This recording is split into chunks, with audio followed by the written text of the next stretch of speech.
Come in, old chap.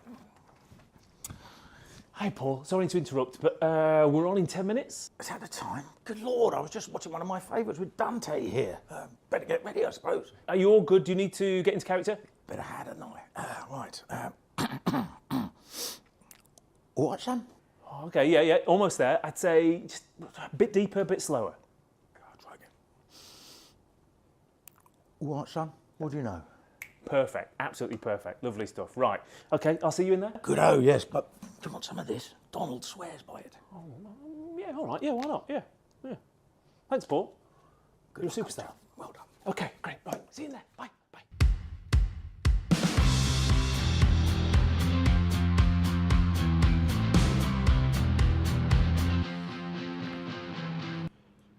Good evening and welcome back. This is In the Know, brought to you by the Racing Post. What an Oscar-worthy performance that was. We had some on the track today as well, not only from the horses, the jockeys and the trainers, but also from our tipsters. We had big winners on last night's show, and our guys who are joining us tonight as well didn't turn up last night, but it gave them more time to put up winners in the paper. So look, everyone's got a smile on their face, the sun is shining, and we saw some good horses today. Scandinavia won the Bahrain Trophy by half the track, and Will Buick was fantastic on El Cordobes. We had a fantastic winner, of course, of the 3-year-old sprint handicap as well. Prince of India coming down this near side all on his Todd to win by 3 or 4 lengths, it looked like at the time, and it wasn't a dry eye in the house as Eve Johnson-Horton upset the apple cart and all those expensive and beautifully bred horses to win the July Stakes with a nice type as well. Plenty of other things to talk about, including an old favourite getting up in the last, but let us know on the chat what you thought of today, and like I said, we are live and interactive as ever, so like the stream, get involved, let us know what you fancy in capital letters as well if you've got a big fancy, so I can pick it out of the chit chat. Hello to Ben, hello to Mappers, hello to Pure Blood, hello to Richard Salter Townsend, and to Jim Stanton as well. We've got Group 1 action, of course, tomorrow with the Falmouth Stakes as well. We're going to throw in a bit of York in preparation for a big Super Saturday, and like I said, hopefully we can continue our fantastic tipping form. Maybe we've got to the point in the flat season where everything's starting to make sense. Everything's starting to come together. It certainly is for the man on my left. You may remember him from such performances as Best Supporting Actor in Get In There, My Son. I don't know if you saw that one. It might well have gone straight to VHS. But yes, Mr. Paul Kealy, how are you? Not too bad, old chap. Well, that's the best posh accent I can do. I don't think I'll be getting a position on Downton Abbey anytime soon. But look, you never know. You never know. People look. Say what you like. People can say what they like about you, Keels, but you're a great tipster and a great sport. And I definitely don't use that orange stuff. Yeah, that's not telling you where we got that from. But yes, what did you make of today? Yeah, well, Scandinavia was good, wasn't he? Just lightning fast time for that trip as well. I mean, really good. And the strange thing was, I don't know, bookmakers getting caught on the hop, but Labbooks held 16-1 for the St Ledger for ages afterwards. Okay. I think it's top price 7 now with them. Do you think they forgot it was a St Ledger trial? Yeah, I've no idea. I mean, you know, as you just said off camera, I could run the whole field, couldn't he? So it all depends on what's going. But it was never a 16-1. You take your chance at that price, didn't you? Because that was really, really good. He's in the Goodwood Cup, I think, as well, which would obviously be running with 7 stones something or the like, wouldn't he? So quite interesting. Yeah, pretty good stuff. I mean, also the fastest time on the car, which for a mile 5 is pretty good going. And also, I just had a look. The last time that race was run good to firm, Dover Legend won it a few seasons ago in 3/4 of a second slower, and he went on to finish 4th in the Melbourne Cup and win the Voltages. So. It looks cheap pieces of work because he looked really slow at Ascot, didn't he? Yeah, it's strange, isn't it? But they really perked him up. Yeah, he absolutely dotted up, and a good winner in the last as well. Dutch Decoy. Yeah, that was nice. That was very nice. Yeah, I love the old boys, and £16 lower than when he'd last run there, and he's he's now won 4 of 6 there. Yeah, but just had to back him. Yeah, and he could be there's a lot of Newmarket meetings between now and the end of the season, isn't there, for the Johnson team to target. And Tom Segal, obviously not necessarily a star in front of the camera in here tonight. And Keels. Not. I mean, could you pull off a performance like that, Tom? Well, I can do the posh thing because I'm pretty posh as it is. I can't do the cockney one as well as Keels, that's for sure. No, fair enough. But you had a pretty good day today as well. I mean, Keels, it's a good job that last one won because he was cursing your name in that 3-year-old sprint handicap as Keels' tip won one side, and then Prince of India decimated the whole field from down this near side rail. Yeah, to be fair, Keels, I think Prince of India would have won if he'd have been drawn anyway. Absolutely, but absolutely. I was still annoyed because I spent absolutely ages on that race, and 2-minute Tom comes in and picks the 3.5 length winner. Not fair. To be fair, I would never have found Dutch decoy in a billion years. So there we go. That Leicester race was. I mean, he was a huge eye catcher, and Wootton Bassett as well. I mean, again, you're a pedigrees man. It was all there, and you were very strong. You picked one race. That's like, it's quality, not quantity. Yeah, well, I only had 4, and they were all those Mickey Mouse small field races, weren't they? I probably should have spent more time on the 2-year-old race because I might have found the winner, at the big price. But I didn't, thinking that one of the Godolphins or the Aidan O'Briens would win it. But there we go. That will teach me for being lazy on that race. I should have done more work on it. But yeah, it was. Listen, I like Keels. We don't get many shots at big field. Well, we get lots of shots at big field handicaps, but on a day like this, you've only really got one race to go for. So it was nice to get the winner. It's quite nice though, isn't it? And look, I mean, obviously, tomorrow night's show is going to be mad because you've got 3 days worth of feature races in one day, haven't you, on Saturday? And I don't want to keep banging that there's too much racing drum, but isn't it nice when you look at a card and or even a day, and you go, well, there's 2 good races I'm interested in, and you can actually take your time with them and develop a strong opinion rather than getting overwhelmed with 10 of them. Yeah, there is. But as you know, Keels and I always say, you don't have to bet in every race. That's for sure. So the thing is to specialise, isn't there? Come tomorrow, I won't be looking at all 12 races on TV. That's for sure. Yeah, I'll be looking at the ones that I can find that give me the best chance of finding a nice price winner. So, a race like the Bunbury Cup, which would normally be my bread and butter, might get shelved to the side because I think More Thunder's going to win. Do you know what I mean? Yeah. So, but one more quick before we get onto that. One more quick question from today: Scandinavia, Zavateri, Prince of India, Opera Ballo. Who would you prefer to follow for the rest of the season? I don't know. I like all of them. I think Prince of India is a very good horse going forward, definitely. But I think the first one, Scandinavia, would be the one. Really, I think he's a cut horseway, and he's going to take off, isn't he? And I know Aidan O'Brien's got a load of them, but I think next year he could be running in Gold Cups and races like that. And I love those races, so I hope he's as good as he looks.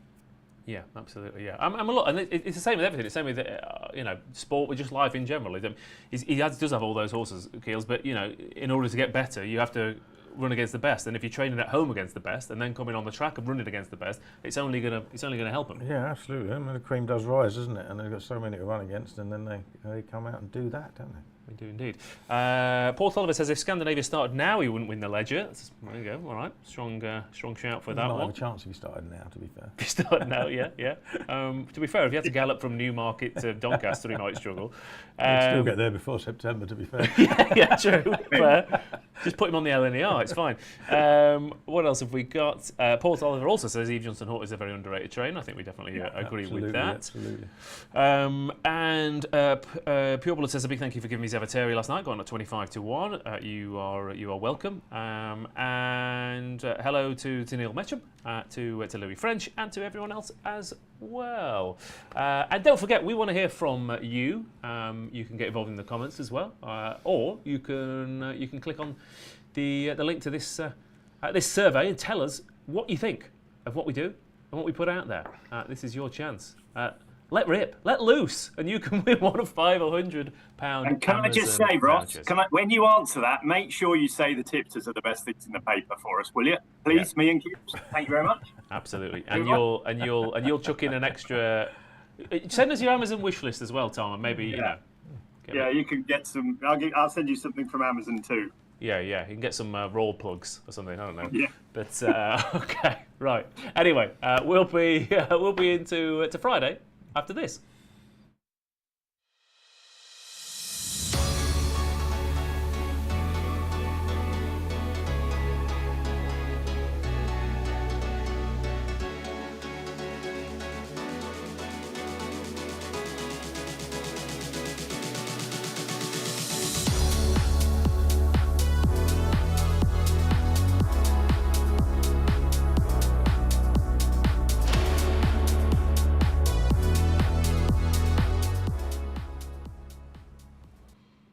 Okay, because we don't have the human smart view, aka Keith Melrose, you're going to have to go on the Racing Post app and see what's that's come up with for tomorrow's races. But speaking of which, let's get stuck in, shall we? Starting off at Newmarket. Like I said, we're going to do most of the good ones from Newmarket and then a couple from York to wet the whistle there. And we start off with a 10 furlong handicap over. For the 3-year-olds, where King's Charter and Urban Glimpse are 11-4 joint favourites here. Karaka 5-1, Mahaba Gayeth is 5, Warhawk 11-2, Regalian 8, Palazzo Blue 28, Cayman Dancer is 40-1. We've got the dead 8 runners here, and we've got Andrew Bolden and Oshie Murphy teaming up with Urban Glimpse. We've got Charlie Epple's King's Charter. He's only won this once with 9 runners in the past 10 years, but that was a handicap debutant in the shape of New London a couple of seasons ago. And if I'm honest, I even thought Cayman Dancer had a little bit of squeak. I thought he ran a blinder at Carlisle last time out on unsuitable soft ground, and he's 40-1. So that pretty much tells you it's one of those races, despite the 8 runners, that I struggle to rule out too many. Yeah, it's just a small field for a $100,000 handicap, though, isn't it? 3-year-old handicap. Where are all the good 3-year-olds? I mean, they normally get bought and sold to Australia after this race, don't they? Well, there's not a single horse out of Britannia, which confused me. That's yeah, exactly. It's very strange. So it's a good pot to go for. Yeah, it's not easy.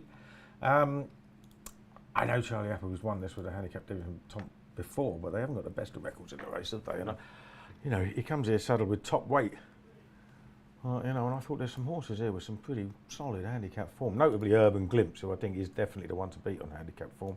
The second to sing as a song worked out really, really well, even though he blew out in the big handicap at Royal Ascot because he missed the break. Those behind have been loads of winners. And again, Dante's Lad. The half-length second of Dante's Lad at York has worked out incredibly well as well. That's really solid form. He's gonna run well. But we're talking about Johnston horses liking Newmarket. What about Johnston liking Newmarket in this race? Yeah. The Johnston Yard has won this race 7 times since 2013, which is incredible. Not a single one of them was Fav. Well, they never are they? No. I mean, the race at Haydock at the weekend, he had the 1-2. Yeah, another race he's done remarkably well in as well. And it sickened me when he did, actually, because I sort of jumped off. I jumped off one of them. Actually, I don't think it was the winner, so I'm all right there. But it's, that annoyed me a little bit. But I mean, this horse has just got a Johnston profile right over him. He's incredibly consistent. He's had one bad run in his life where he... just to check, because there's 2 Johnston horses. Mahaba Gayeth. Sorry, Mahaba Gayeth. Yeah, he's got 2... He's got one bad run in his life. He was 7th of 8 at Musselburgh, missed the break, and I think sulked after getting bumped.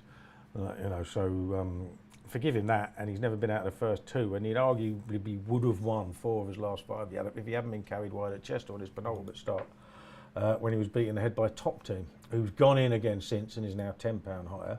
He himself has won at Redcar. It wasn't much of a race, to be fair. He would have beaten old favourite in Cruyff Turn by a length, but it was over a mile, and he was only just starting to get going at the end, dropping back to a mile. He'd be miles better back at a mile 2. He's a half brother to Fujiera Prince and Nichols Canyon, guaranteed to actually love the trip. Yeah, and I just think he's going to go really, really well. And if he doesn't, he's a potential pace angle in a race lacking them. And he either dots up or gets sold and goes for the Triumph. That's probably your 2 routes. Yeah, could be, potentially. Yeah. Stays hurdling a few times, Nichols can. Yeah, absolutely. Mahaba Gayeth then is a 5-1 shot. Yeah, so interesting stuff. Yeah, I mean, like I said, the other Johnston horse, I did think, he got chucked out at Lingfield on his one and only run on fast ground when he beat Percy's Daydream, but he caught the eye at Carlisle on soft ground last time. They've had a couple of 25-1 outsiders win this as well, so we'll put you off. The one that really caught, you're talking about slowly away at Musselburgh though.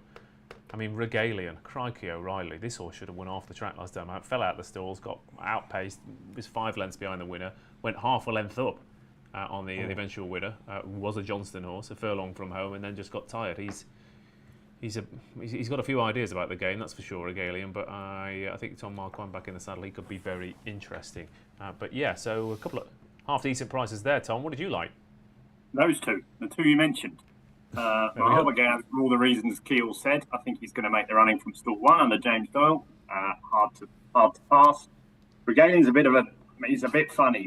I didn't think he got tired. I think he just chucked tools in and then suddenly thought, I can probably still win this, and then just got going again near the line. He was in front before and after the line. So I just think if it's just a tricky ride. But if things drop for him and they went really hard and he could drop him on the line, then I think he'd have a good chance too. But I'm with Keels on the Harbour Gas. I just think, I thought the former red car last time was pretty good as well. I know it was old Cruyff turn, but Cruyff turned from the front on very fast ground. I mean, he was a good horse in his day. He won one of those big handicaps at York, mile handicaps at York.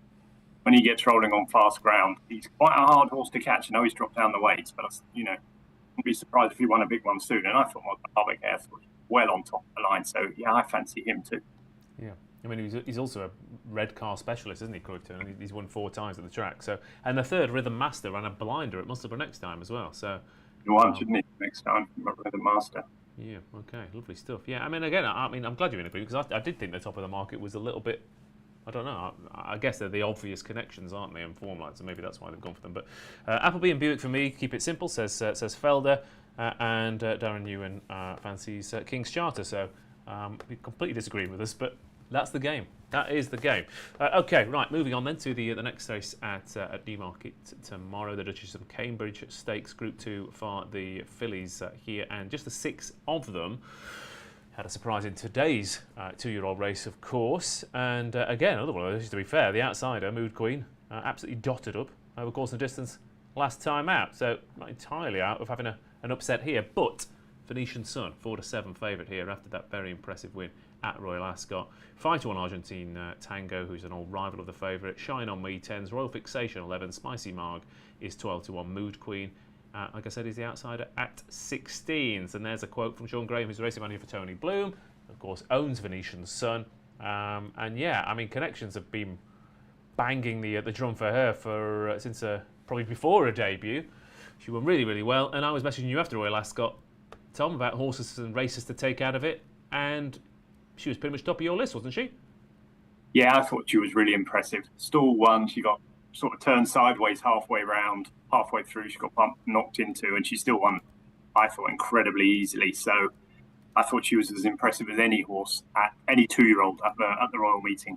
I thought, if she'd been an Aidan O'Brien, people would have been, he's the greatest horse in sliced bread. I think she's really good. I think this is the worst race. I'd be very, very surprised if she got beat. The one that could give her a race, I think, might be Spicy Marge for Michael Bell.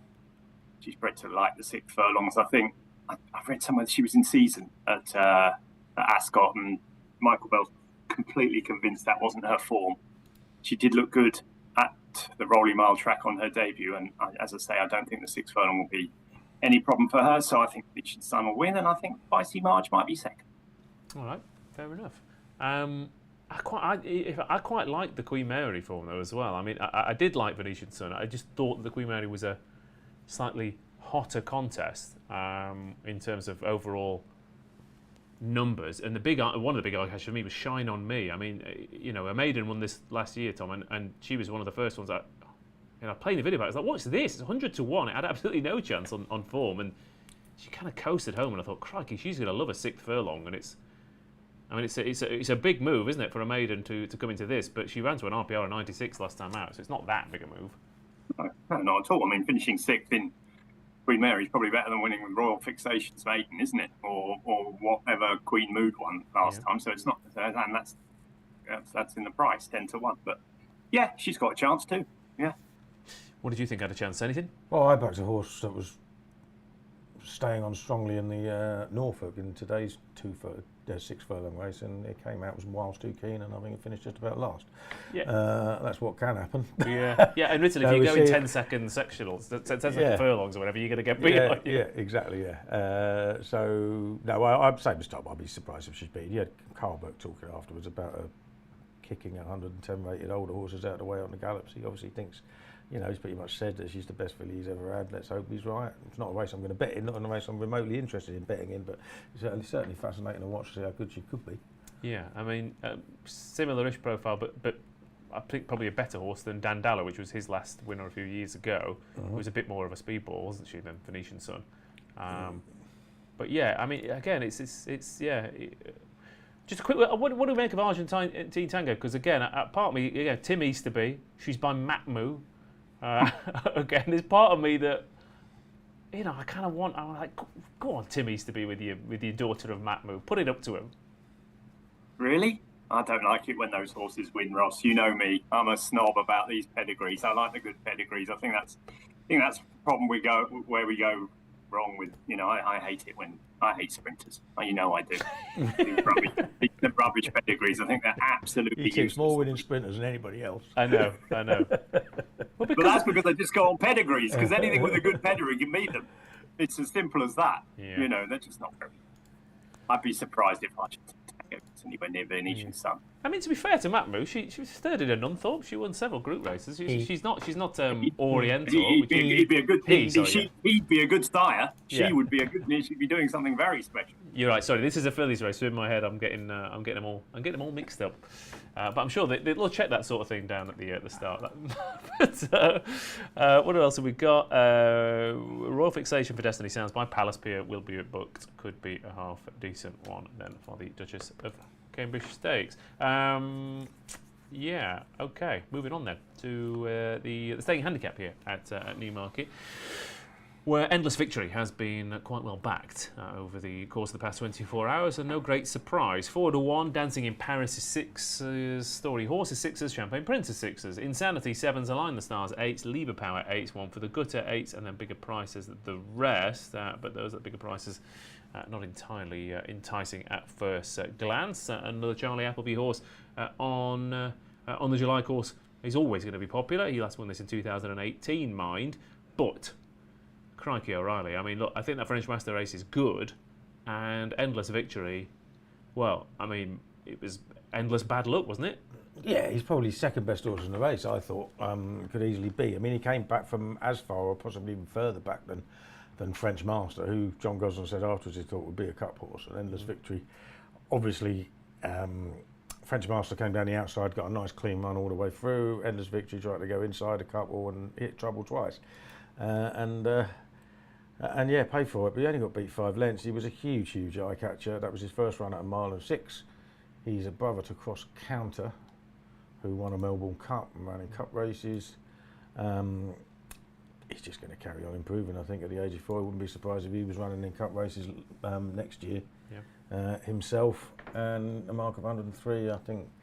I think he's lobbed in. I tried to see past him. I really hate, because I put this out as one of the horses to follow from Royal Ascot afterwards. I really hate being lazy, because I don't use a tracker, but it's just in my head, and I'd already mentioned the race for him then. Yeah. You know what I mean? I just think he'll win.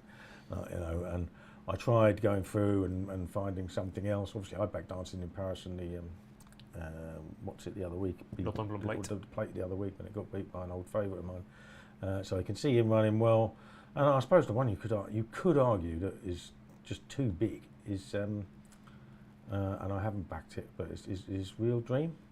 Yeah, well, you say too big. I mean, he was. He's not now. Yeah. He's coming. I think 25s into 9s in a place as well. Because I mean, he's gone right down. Yeah, he was only beaten half length by Coltrane in Nair last time, and he was only just behind French Master the time before.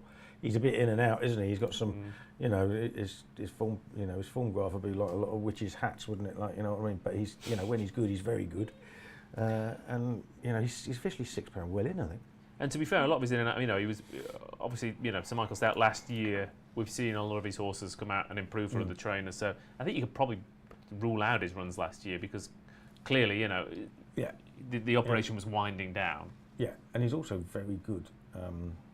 Ian Williams with stayers. He is very good. He's also got one for the Gutter in here as well, who ran well behind Insanity in a strange old race up at Ayr last time out. But yeah, I'll still be disappointed if Endless Victory doesn't win.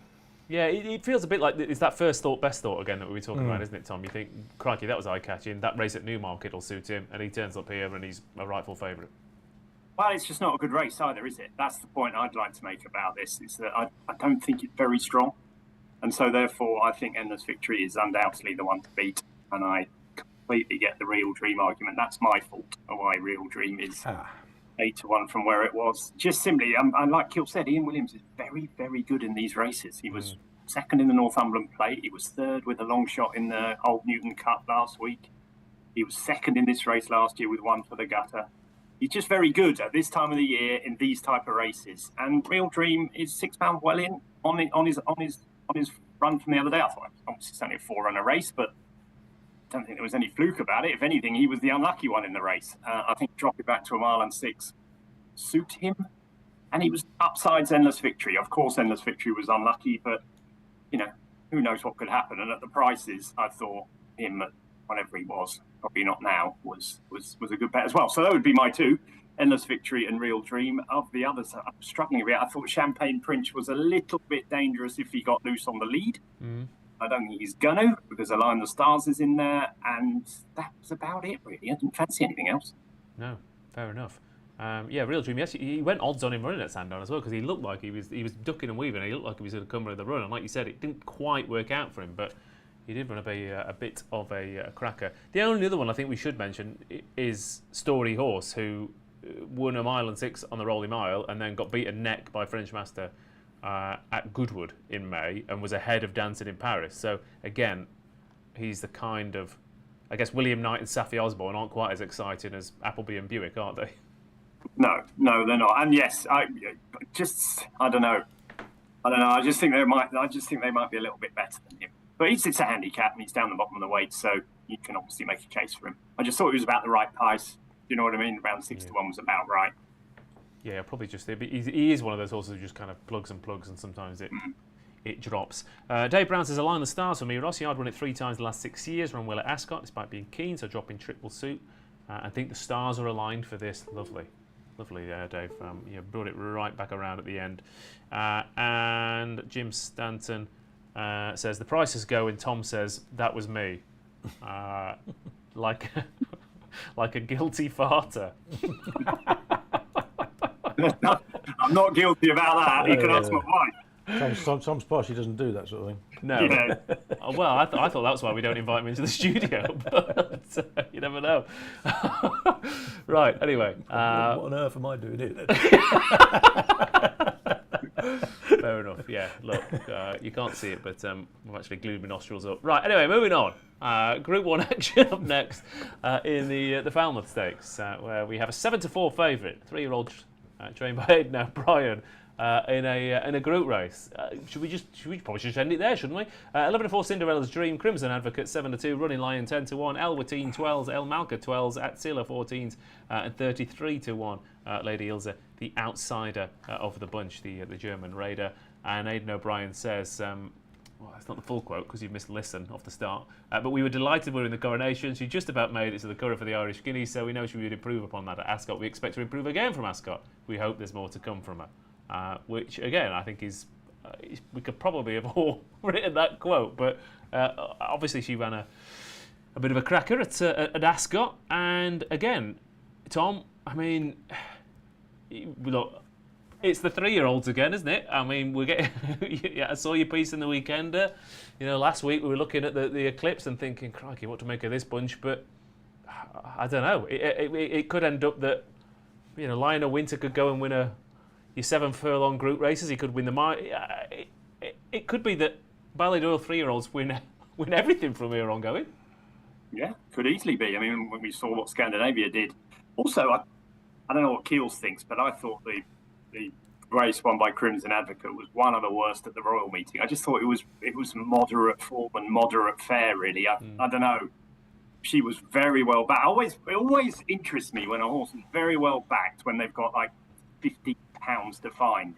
Now, people say it's because they know I think it's because everyone knows that the other ones are a bit rum bunch.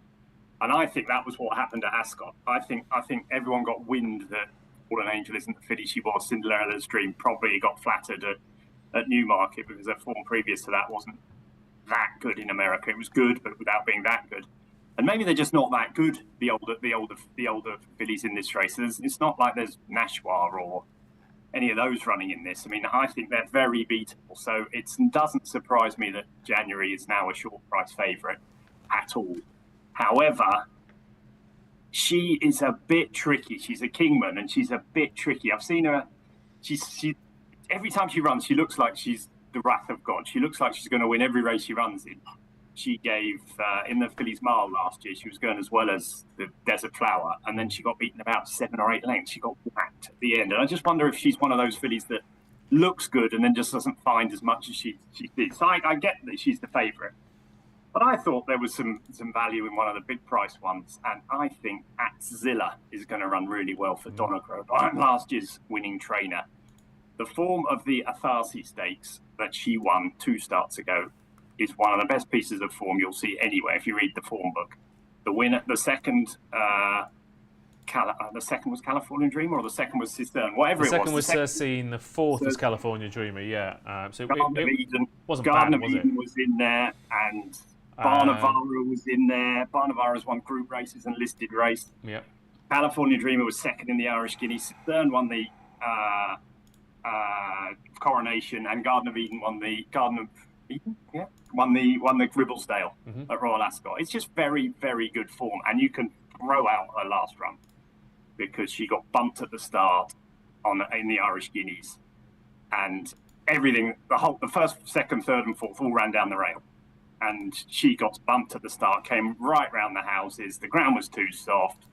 Didn't get a clear run. She's only beaten. She was 7th. She finished in front of January. I just thought when she was 33-1, she was a big price. She was a big price because she's only had 3 runs. The form of that Atharsi had worked out really well, and so I was prepared to throw a few quid on her. I think she's come into about the right price now. That's probably where she should be. But it's a Donegal O'Brien horse. She's got a very good record with fillies. Bought a tuner from last year, and I thought, I don't know, can make a case for saying that form, that Atharsi, is as good as anything January's done. And so I don't know. I thought she was a big price. Well, I mean, not even on that. She was 1 place ahead of January in the Irish 1,000 guineas anyway as well. So there's even if you take that, you can if you throw it out, people say, throw that race out. And that's why I'm rating January on Ascot. And even if you do that, you can throw out Atzilla. And if you take it literally, you still end up with Atzilla at a big price anyway. So yeah, that's what I thought. I mean, she's the Cersei of this race, isn't it? Where people go, yeah, but better connections, better races, that kind of thing, and then they possibly pay for it. Yeah, and listen, she was a tracker horse of mine very early in the season when she won at Bellewstown. Now, I don't track a horse, many horses from Bellewstown, and like horses, I'm not as good, as keen a tracker as I'm made out to be in the paper, but I do use one, and the horses just don't come from last and win round that track. And she missed the break by miles. Now, it wasn't a brilliant race, but there was a horse in it, Jorge Alvarez, that probably didn't stay the trip, but has been sold for 300,000 or something this week to go to Bahrain or something, and had some good form in sprint, and she absolutely walloped them. So she's always been on my radar as being a very good filly. Whether she's this good, I don't know, but she was definitely worth throwing a few quid at when she was a massive price. Yeah, and I mean, I think it'd be hard to disagree that this is a weak renewal of the Falmouth, wouldn't it? Yeah. But yeah, I mean, Cinderella's Dream, to my eyes, got beat fair and square at Royal Ascot, albeit Charlie Appleby's horses at Royal Ascot, and obviously they always run better here. Yeah, they do, but I'm still not buying that Charlie Appleby at Royal Ascot. It's just a blip, isn't it? It's not that bad there, is he? He had a win on Rebels Romance there, and I don't think Cinderella's Dream ran that badly. She just got beat by a faster horse. Yeah. And it's the thing, I actually took the view that none of them were any good, to be honest. That was where I was coming from. I mean, January was coming to 2-1 second favourite, but let's face it, the Coronation Stakes was a rank bad race as well. That's the way I'm looking at it. There was no winner of the British Guineas, no winner of the Irish Guineas in it. It's very rare for the Coronation Stakes to be like that. So that was there to be won. The only thing I agree with you. The only thing is that the time was surprising. I thought, I'm going to do this and the time's going to be rubbish, and I was like, oh God, actually it's quite good. But you're right, the best horses weren't in the race. Yeah, that's what I'm thinking. The best horses weren't in the race, and it was there to be won. Now I could be wrong, but I thought it probably still, for me, it still revolves around Cinderella's Dream and Crimson Advocate. And when you're looking at this, I think, I thought in the Duke of Cambridge, Running Lion got a very easy lead, and I thought she was going to win. She was shot a couple of lengths clear in the straight, but she didn't. And the fastest horse simply won. Crimson Advocate was a Group 2 winner. Over 5 furlongs as a juvenile, wasn't she? She was running a sprint. She's just got to change a gear, and there's no obvious pace in here either. So I just think she'll come through and be the fastest horse again. Yeah, I mean, she stepped up to a mile. She should have won at Kempton. She got beat by Soprano. She should be 3 from 3 over a mile. Yeah, she gets the trip and she's just got to turn her foot at it.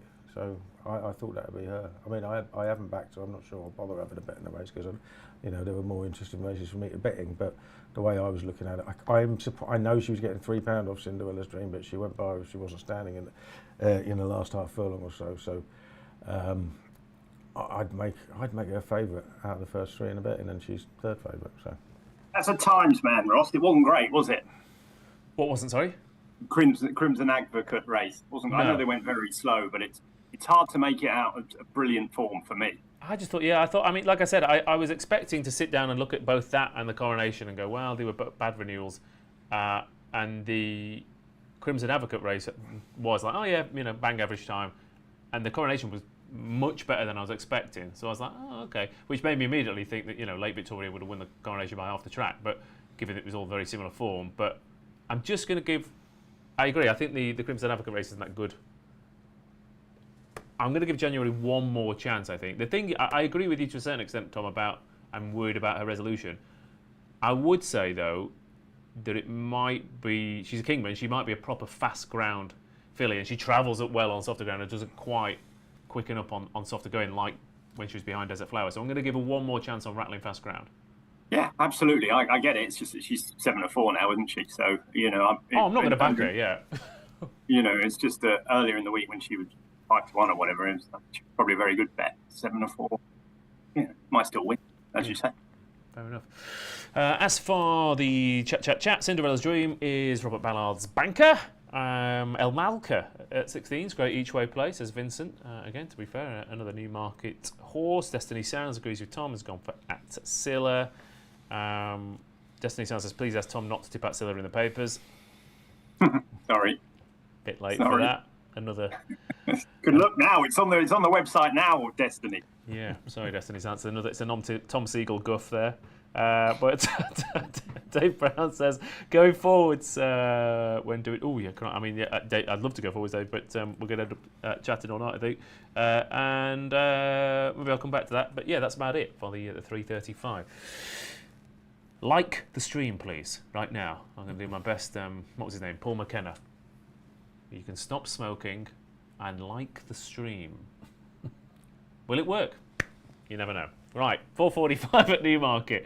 7 furlong handicap here, where Brave Mission is 5-2 favourite. Up the pace, 5-1. Olympus Point 11-2. Sterling Knight 9-1. Two Tribes 9-1. Dorney Lake 9-1. Saxodia 9-1. Lead Man is 12-1. Hickory Eminency and Darkness at 16-1. And again, producer Sam already salivating like a Pavlovian dog at the mention of Darkness. But Brave Mission, who was well beaten in a messy Britannia, is the favourite here. And yeah, again, another Royal Ascot race to get tested here, Tom. Oh, this is surely a Keels race. This is where Keels will have done this to death. This is not one of my races, so I'm a little bit behind the... You're right, I apologise. I looked at the top and I thought it said ITV and it actually said RTV, so that's why I threw to you. So I apologise, that's my fault. Keels, another Royal Ascot race to get tested here. Yeah, we backed Brave Mission, didn't we? At Royal Ascot. He ran a shocker though. I didn't think there was any excuses for it myself. So yeah, 3-1, not interested. Might bounce back. Obviously, lots of us, lots of people, including us, expected him to be a lot better than that. But no, I took a chance, which I'm ruining already because he's not running. But I actually backed Dorney Lake at 40-1 each way for the Bunbury Cup because I was sure it would cut up and I was sure he would go in that instead. Because I thought he was a big eye catcher. First run at 7 furlongs last time at Newbury, because he literally pulled the jockey's arms out at the back. They didn't go very fast.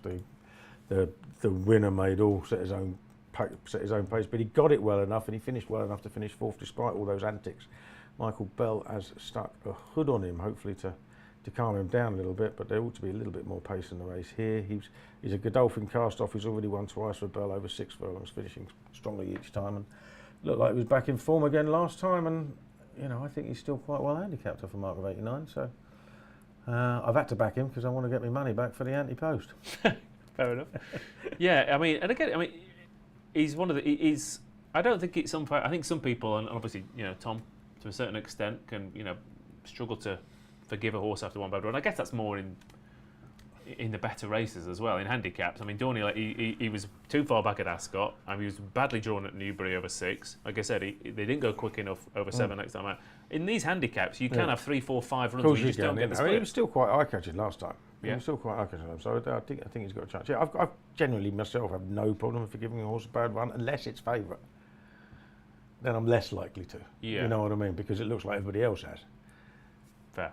Yeah. You're right. You want to get a price. You want to get a price about it. If you're gonna go in there with a question mark, you want to be able to get a price, don't you? Yeah. If everyone goes, oh, that was an eye catcher, you got beats on the wrong side, and then it goes off 9-4, it's a bit different, I guess. Exactly. Yeah.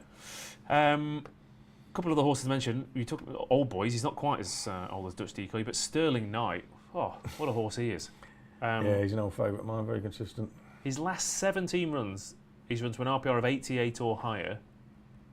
Partly that's to his detriment because he never gets dropped by the handicapper. But, he ran a blinder last time out. And the other one, which is Sam's favourite horse, I think, but Darkness. Oh, yeah, he's a proper old favourite of mine. And again, he is one that you can forgive a bad run. Because, what's he won? 4 times here, won twice, and been 5th in the Bunbury Cup. He's won both. He's 2 from 2 in this grade at this track. Yeah. He's got an incredible firm ground record as well. David O'Mara's just started to click back into form. Yeah, again. absolutely. He's had 5 winners since Friday. Well, that was before today, so I don't know whether he's had any more today as well.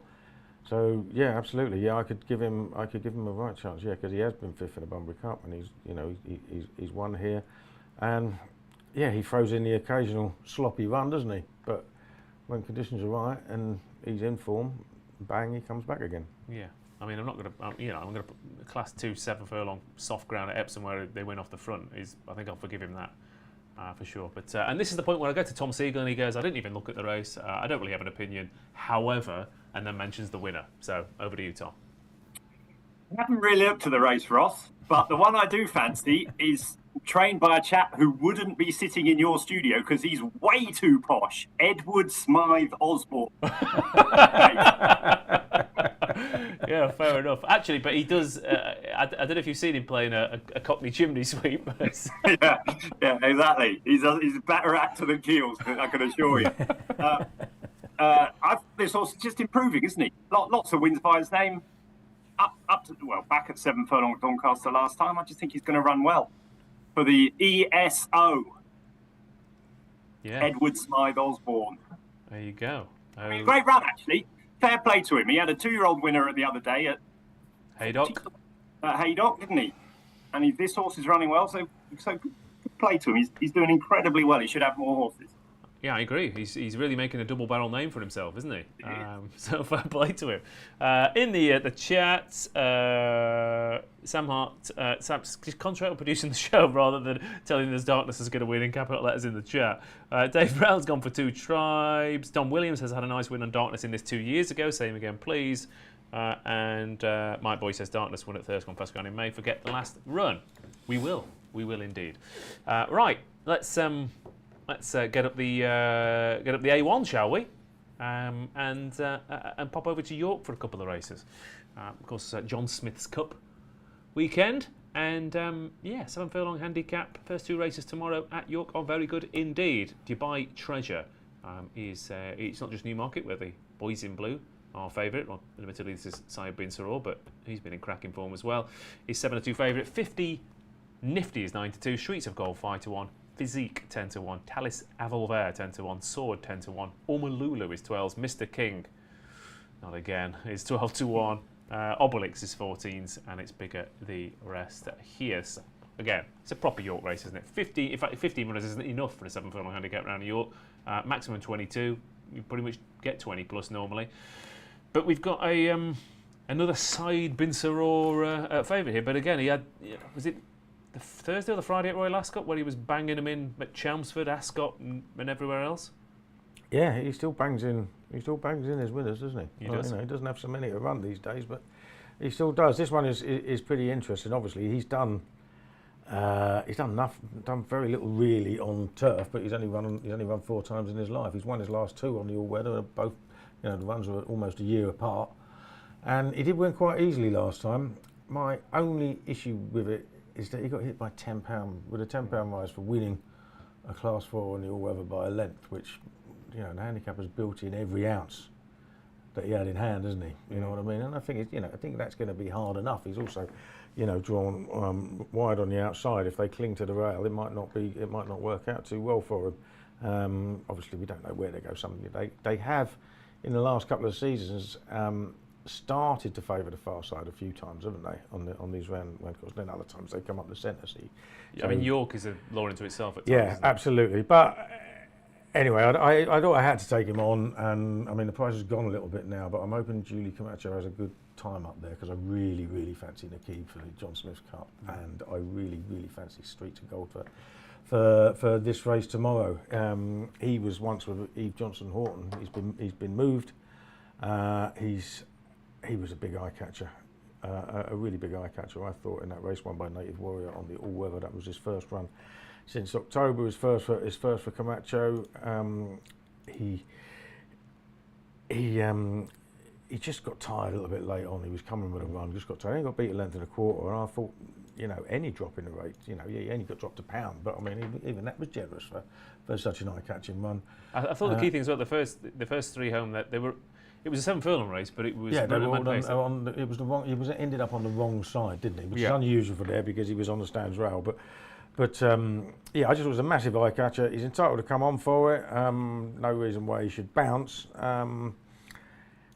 And he hasn't won since he was a 2-year-old, but he's actually been to York twice. Went to York twice as a 2-year-old and won both of them. One of them was a 100 grand handicap. Another one was a 100 grand sales race. They're good races that he won. He was rated 107 at the start of last season. He's 96 now. He's incredibly well handicapped, and I thought that was more than eye-catching enough to have a proper bet on him. And Julie Camacho had 7 runners today between Doncaster and Carlisle. 2 winners, 2 seconds, and a third. Yeah, she's flying as well. Yeah, she's flying. So all the stars are aligned as far as I'm concerned. I'm going to follow the same form and back the other one though. Talis Avelver. I've asked you off air, but Tom Segal, Richard Hannon at York this season. What do you think his record is? Well, I have no idea, Ross. He's had 9 runners, 4 winners, and 5 placed. He must be the only trainer in history to run 9 horses at York in a season and have them all finish in the frame. I mean, of all the tracks. The trainers at all the tracks. Yeah, exactly. Richard Hannon at York. Who knew? I mean, apart from, well, actually, Mum's Tipple. That's it. Yeah. Possibly. 30. Yeah, Tiggy Wiggy, potentially, actually. What was the horse that won the Kealy Tour? Remember the 2-year-old that won the Nunthorpe? No, not Zebedee. 2-year-old that won the Nunthorpe, the Lyric Fantasy. Lyric Fantasy. That was a Hannon horse, wasn't it? That was, yeah. All right, yeah. That was I backed Saya Darty when she beat Lyric Fantasy in the Shealy Park. Remember that? Oh, there you go. Let's have a quick look at how old I was when. Let's have a quick look. Fantasy Nunthorpe. That was 1992. So I was 8. Well, yeah. Oh, your memory kicks in after you're 3, doesn't it? So what's the matter with it? Exactly. What's the problem? Look, I can remember what stickers I didn't get in the Panini sticker book that year, but I'm not sure I can remember what was winning the Nunthorpe. But that's fair enough. Anyway, like the stream, if you can remember Lyric Fantasy. Talis Avelver, he might just be an all-weather horse, but he's 1 run on turf over 7 furlongs. He was 5th in last year's Bunbury Cup. Off what was he off? He was off a much higher mark. I don't know, my page won't change. Whatever it is, 6th in the Bunbury Cup off a mark of 100 last year. And like I said, he's Richard Hannon's only runner at York. And yeah, let's see if he can make it 10 in the frame from 10. That'd be pretty good going, wouldn't it? But anyway, any opinion in this from you, Tom? I like Streets of Gold. I think the interesting thing is that he's moved to Julie Camacho, but he hasn't changed owners. He's not been sold. It was not like they thought he was useless. Let's get rid of him, and one of those. The same owners still have him and moved him up north, and he's definitely well handicapped on loads of pieces of form. He was 3rd in the Jersey one here, wasn't he? On very fast ground, so he's got a good chance. Dubai Treasure is just dangerous because it's just side Vince Aurora in handicaps. He wins them, whatever they will go up, whatever they do. And he seems to use the all-weather as his sort of training ground for them to go onto turf. It's happened with the one in Britannia, was it this year? It happened in the one in the Hunt Cup a couple of years ago. He just does it. So he's very dangerous. Didn't find anything out of the ordinary at all. I thought Sword is an interesting horse, but he gets too far behind. I wonder whether York will suit him. Physique could go well. He's another Kingman. They're both by Kingman, those two. They're a bit funny, but Physique's got a lot of ability. But I thought it was between Dubai Treasure and Street Segal. Okay, lovely stuff. There we go. And quickly in the chat, Favwin says Mike Boy. Great, thanks. Moving on then, the Summer Stakes at York, 2:45 fillies and mares, 6 furlongs for this Group 3 sprint, and Sayed Darian is 7-2 to test that Commonwealth Cup form, everyone's favourite Group 1, 4th in that behind time for Sandals. First Instinct is 9-2, Night Eyes is 9-2, Celandine 11-2, Arabian Dusk is 8, Electric Storm 8, Hold a Dream 9, Tiger Bay is 12-1, and you've also got Rogue Sensation, Rage of Bambi, who's another proper York horse, Enola Holmes, and Beaujolais Nouveau, which I assume is a posh wine. So I'll be asking Keels about that in a second. I'm sure he's shared a glass or two with Surrey and McKellen at some point. But, the favourite here, Sayed Darian, you've got, I mean, again, Royal Ascot form being tested here. Tom, you've got your Commonwealth Cup being tested. You've got your Jubilee being tested. Yeah, and then quite a few York horses in here as well. Anything in the Summer Stakes stand out? Yes, Night Eyes stands out like a sore thumb for me. I think the Jubilee form, she was 4th to Satono Rev and Lazat, who are 2 of the best sprinters in the world. It is light years ahead of the Commonwealth Cup form for me. She was hot on the heels of Flora Bermuda, who is second favourite for the July Cup. She was in front of Ines Sherin and loads of group proper sprinters, Anaf and all those ones. I just think she's an improved filly. She's got very good fast ground form. Can't see why she isn't favourite myself. I think she's got the best form, and it's not even close.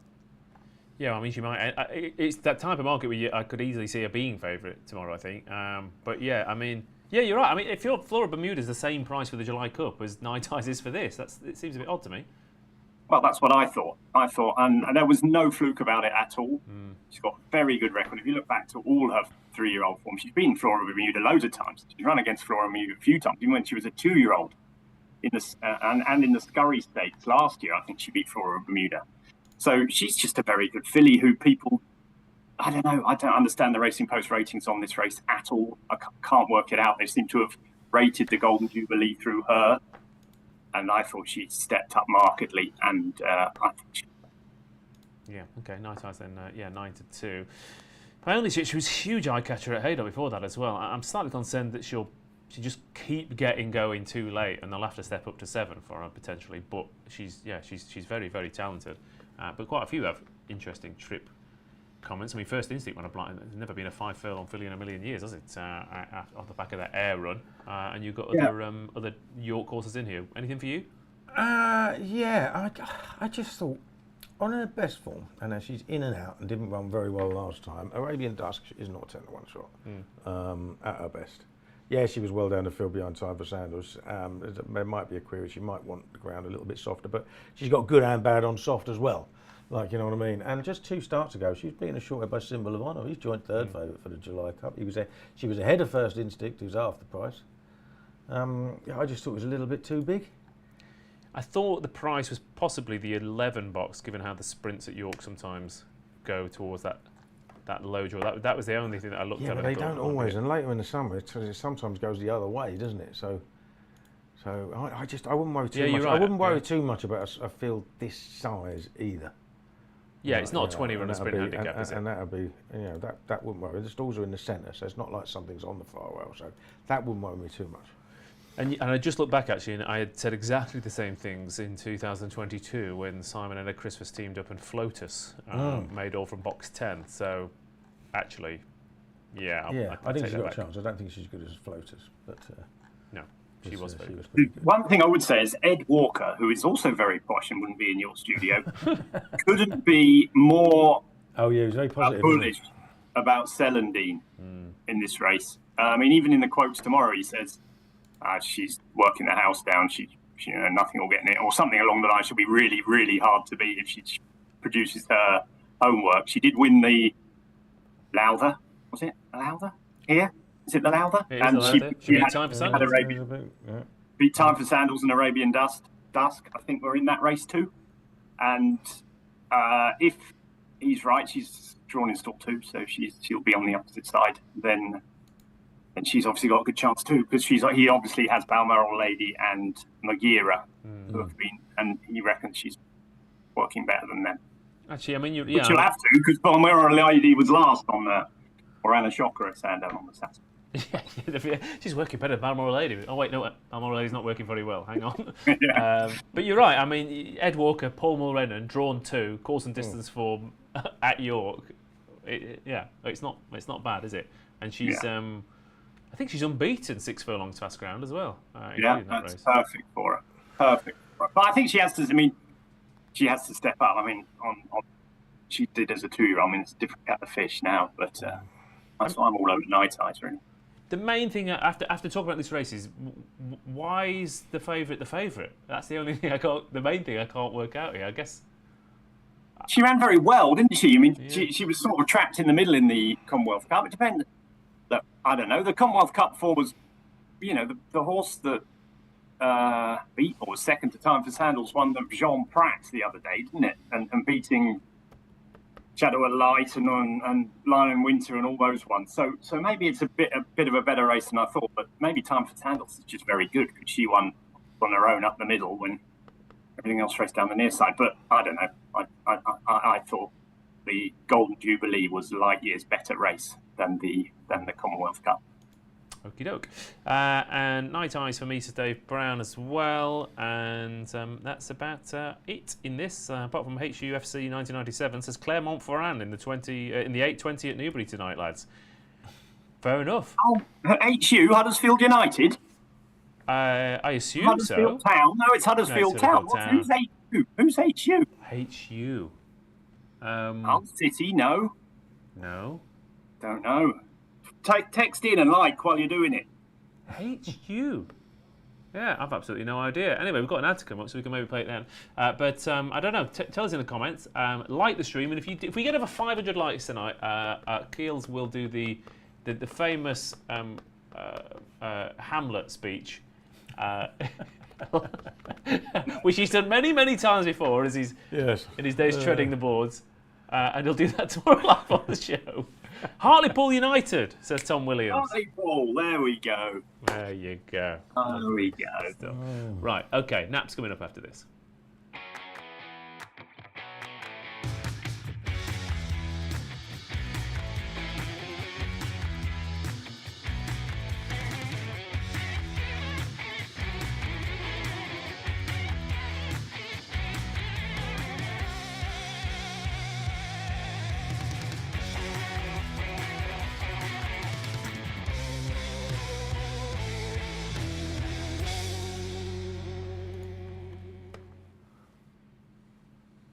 Lovely stuff then, get involved. Racing Post Plus, of course, you can get Tom and Keel's selections before anyone else, which means you won't be missing the price on those Donegal O'Brien 3-year-olds. And Clermont Ferrand, I've just realised I will have to back that horse because my wife's beloved grandfather worked for Michelin for many years and was a bit of a mad scientist at Michelin in Clermont Ferrand. So if that's not a tip, I don't know what is. So thanks for HUFC 1997. Lovely stuff. Right, best bets on the Friday. Mr. Paul Kealy, what are you going with? Yeah, I really do like Streets of Gold in the 210 at York. All right, let's hope they are paved accordingly. What about you, Tom? I think that the most likely winner and probably the best value is still Endless Victory myself. I think that'll just win. Yep, fair enough. Just win. Lovely stuff, yeah. I mean, I do think Talis Havelva is going to run a big race at York. But I made the mistake of changing today. Prince of India was going to be mine.